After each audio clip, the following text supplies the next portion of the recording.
ये बहुत सुंदर नक्ता गीत सुनाने जा रही हूँ। अगर आप लोग को अच्छा लगे तो हमारे वीडियो को लाइक करें, शेयर करें और कमेंट करें। कमेंट में बताएं कि आप लोग को कैसा लगा हमारा ये नक्ता गीत। और न्यू है तो हमारे चैनल को सब्सक्राइब करें, बेल आइकन प्रेस करें, जिससे हमारा नोटिफिकेशन आप लोगों तक पहुंच सके। और ज़्यादा से ज़्यादा हमारे वीडियो को शेयर कीजिए।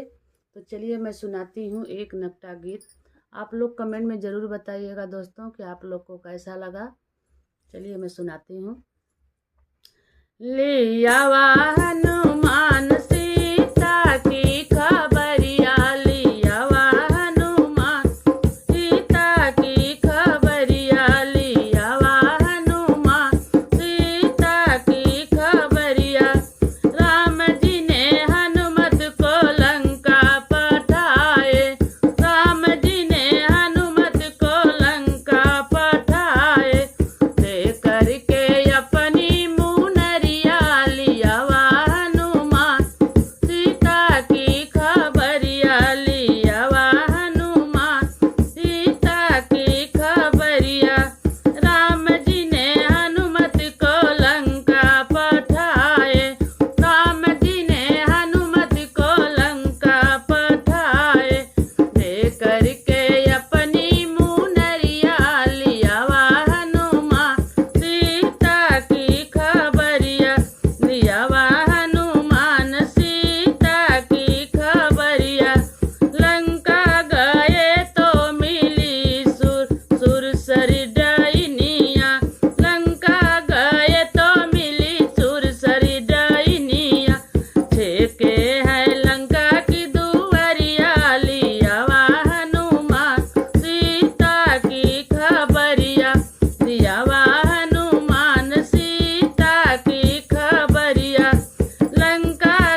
कैसा लगा हमारा यह नकटा गीत आप लोग कमेंट में बताइएगा। फिर मिलते हैं नेक्स्ट वीडियो में। जय सीताराम।